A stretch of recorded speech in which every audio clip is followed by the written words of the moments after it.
हर चीज़ कुर्बान की जा सकती है एक बड़े मकसद के लिए। खान साहब भी यही कहते थे। जो एक तब्दीली के ख्वाब उन्होंने लोगों को दिखाए थे, वो उनकी कैबिनेट से ही पता चल गया था कि वो ख्वाब पूरे नहीं हो सकेंगे। जो पीटीआई की पॉलिसियाँ हैं, जो उनके लोग हैं और जिस तरह के लोग अब पीटीआई में भिजवा दिए गए खान साहब को ख़राब करने के लिए, खान साहब की पॉलिसियों को ख़राब करने के लिए, तो हम ये तो नहीं कह सकते कि ये सारी पॉलिसियाँ जो जेल से बाहर पीटीआई के लोग कर रहे हैं, ये इमरान खान की पॉलिसियाँ हैं। कोई आप लोगों की दोस्ती से रिलेटेड कोई ऐसा वाकया सुना दें जो कि आम पब्लिक को ना पता हो और आपको आज भी जब वो याद आता है तो आप बहुत खुश होते हैं। हमने देखा हुआ है कि जो साबिक वज़ीर आज़म थे इमरान खान, उनके आप बहुत करीबी साथी रहे हुए हैं और बहुत पुराने हैं। तकरीबन 30 साल का आपका और उनका साथ है। पहले आप उनकी बहुत तारीफ़ें करते थे जब वो इक़्तिदार में नहीं आए, लेकिन जब वो इक़्तिदार में आए तो आपने बहुत खुल के उनको तनकीद का निशाना भी बनाया।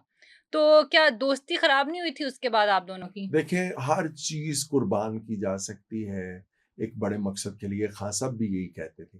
हमें उन्होंने यही ट्रेनिंग दी थी, हमें उन्होंने यही समझाया था कि एक बड़े मकसद के लिए आप छोटी-छोटी बातें इनको, तो ये दोस्ती जो है ना, जब एक बड़ा मकसद हो, जब आप देखें कि आपका दोस्त जो है उसकी समत गलत हो रही है, हुँ। वो दूसरी और जो एक तब्दीली के ख्वाब उन्होंने लोगों को दिखाए थे, वो उनकी कैबिनेट से ही पता चल गया था कि वो ख्वाब पूरे नहीं हो सकेंगे। जो कैबिनेट उन्होंने बनाई, तो उसमें जिस जिस किस्म के लोगों को शामिल किया गया और फिर जो उन्हें इक़्तिदार में लेके आए थे, उन्होंने अलग अपना कोटा बता दिया कि हुँ। हमारे इतने वज़ीर होंगे, दूसरी पार्टियों के जो लोटे थे, वो भी आए।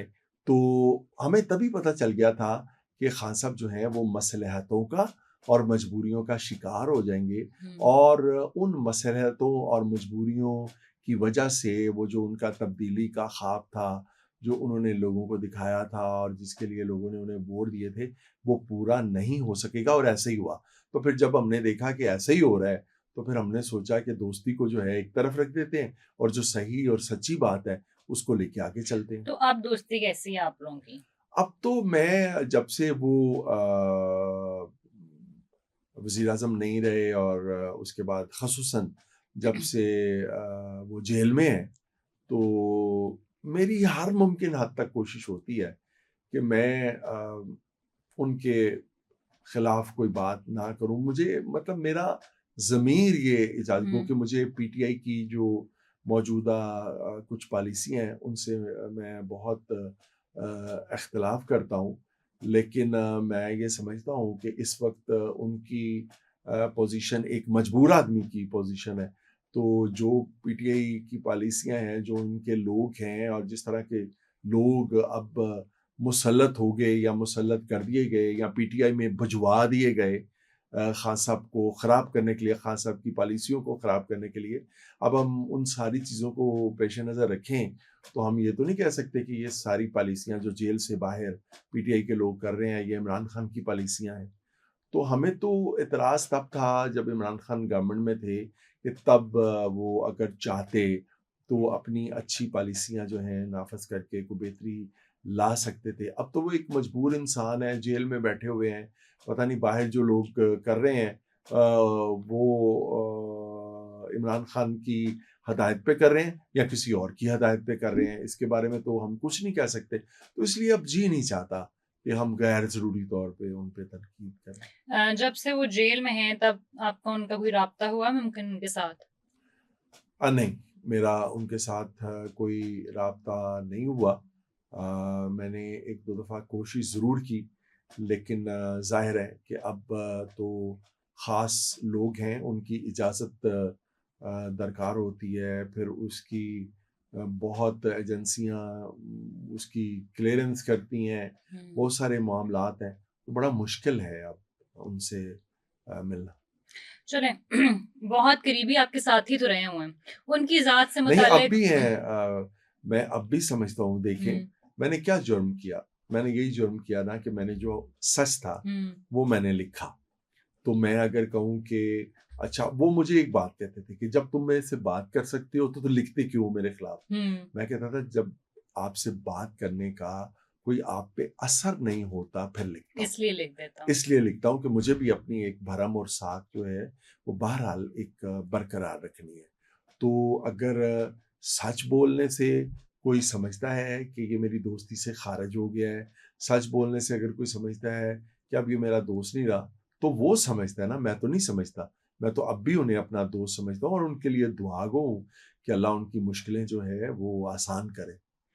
रफ़ीक साहब, उनकी ज़ात से रिलेटेड या कोई आप लोगों की दोस्ती से रिलेटेड कोई ऐसा वाक़या सुना दें जो कि आम पब्लिक को ना पता हो और आपको आज भी जब वो याद आता है, तो आप बहुत खुश होते हैं? हाँ, सब को भूख बर्दाश्त नहीं होती, अच्छा। बिल्कुल बर्दाश्त नहीं होती। एक बार यूँ हुआ कि मुझे उनकी कॉल आई कि किधर हो? तो ये बड़े मज़े का वाक़या है। किधर हो? मैंने कहा जी मैं घर पे हूँ। तो कहने लगे आपको पता है कि ये मज़ंग में एक नून लीग के एमपीए हैं आज आसिम शरीफ, तो ये हमारी पार्टी में शामिल हुए हैं। तो मैं आज लाहौर आया हुआ हूँ और मैं इधर मज़ंग में हूँ, तो यहाँ से मैं तो तुम्हारे पास आ रहा हूँ और हमने खाना खाना है। हुँ। अब मुझे पता था कि खान साहब आएँगे तो उनके साथ एक पूरा लश्कर होगा, हजूम होगा, कम से कम 30-40 लोग उनके ये साथ ज़रूर। इक़्तिदार में आ चुके थे तब की नहीं, नहीं, बात? ठीक है, ये मेरा ख़्याल है 2015 की बात ठीक है। है। तो मैंने अपनी बेगम साहिबा से पूछा, मैंने कहा बीबी घर में क्या, मैं बड़ा हुँ, घबराया हुआ उनके पास गया, हुँ, मैंने कहा बीबी घर में क्या पका हुआ है? तो उन्होंने कहा कि हमने तो शलजम पके हुए हैं और साथ मूंगी मसरां दी दाल पकी हुई है सी, तो क्या खैरियत है? मैंने कहा वो खान साहब आ रहे हैं। तो कहती खान साहब आ रहे हैं? मैंने कहा उनकी मुझे कॉल आई है और वो कह रहे हैं कि मैंने खाना खाना है। तो वो बेचारी भी परेशान हो गई हुँ, कि भई अब किस तरह से ये करें, और वो कह रहे हैं और अब अच्छा अभी फिर मैंने वो भी उठी कि चले मैं कुछ करती हूँ, कुछ और देखती हूँ, कोई बनाती हूँ। जल्दी-जल्दी देसी मुर्गी है वो मैं बना लेती हूँ उनके लिए। छोटे भाई को मैंने कॉल की कि जल्दी से फिश लेके आओ, वो से उधर मज़ंग से जाओ। एक वो कज़न है हमारे भट्ट कढ़ाई वाले, तो वो फ़हील भट्ट को मैंने कहा, कज़न को मैंने कहा जितनी तेरे से कढ़ाई जल्दी से जल्दी तैयार हो सकती है देसी मुर्गे की, वो बना के मेरे घर भेज दे। अच्छा फ़ोन अभी मैं कर ही रहा हूँ, इस तरह की चीज़ें मैनेज कर रहा हूँ, तो पता चला जी कि खान साहब आ गए। अच्छा, पहुँच भी चुके थे। पहुँच भी हुँ, गए और आते ही मुझे कहते हैं खाना किधर है? हुँ, तो मैं और ज़्यादा मेरे पे प्रेशर आ गया कि खाना किधर है, तो मैं फ्रूट वगैरह आगे रख दिए, कोई ड्राई फ्रूट और इस तरह की चीज़ें। कहते ये पीछे करो मैंने खाना खाना है, खाना खाना है। मैंने कहा जी वो ज़रा मैं थोड़ा इंतज़ाम नहीं, नहीं जो है लेके आओ, जल्दी से लेके आओ, जल्दी से जो है ले आओ। और इन सब ने खाया हुआ है खाना। उसमें चौधरी सरवर साहब भी साथ थे, अलीम खान साहब भी साथ थे, मियाँ असलम इकबाल भी थे और बहुत सारे लोग साथ थे। तो वो जो सरवर साहब बोले कहते हैं भट्ट साहब मैं नहीं खाना खाता होया। उसके बाद बाकी भी 3-4 बोले हुँ, कि हमने भी नहीं हुँ, खाना। और प्रेशर पड़ गया आप और पे। प्रेशर पड़ गया कि जी अब हुँ, ये क्या? मैंने कहा जी वो असल में मैंने कुछ चीज़ें मँगवाई हैं, तो नहीं, नहीं तुम जल्दी से ले आओ, खाना ले आओ। ख़ैर उधर बेगम भी किचन में हुँ, मसरूफ़ थीं और वो भी अंडर प्रेशर थी कि किस तरह से करें। तो वो जल्दी-जल्दी हमने खाना उनके आगे रखा वही और रखा आपने जो वही घर में रखा बना जो हुआ था, घर में बना हुआ ठीक है। था, वही खाना उनके आगे रखा और उन्होंने खाना शुरू कर दिया और फिर 1-2 और लोग भी उठे। इतनी देर में अल्लाह का शुक्र है कि कम वो मेरा भाई छोटा हुँ, मछली लेके पहुँच हुँ, गया। फिर हमने वो आगे रखी तो कुछ लोगों ने वो खाई, वो भी खा रहे थे, तो लक्ष्मी चौक से, मेरा घर चूँकि ठीक है, शादमान में, तो वहाँ से वो कढ़ाई भी आ कढ़ाई भी गई। आ गई। तो फिर इस तरह से अल्लाह ने हमारी इज़्ज़त रख ली। लेकिन वो दिन उसके बाद हम इतना परेशान रहे, उदास रहे कि हम खान साहब के हुँ, शायान शान उनकी खिदमत नहीं कर सके, लेकिन उनको शलजम का बड़ा ही मज़ा आया। अच्छा, बहुत ही साथ सफ़ेद चावल थे, हुँ। उन्होंने बड़े मज़े से वो शलजम खाए।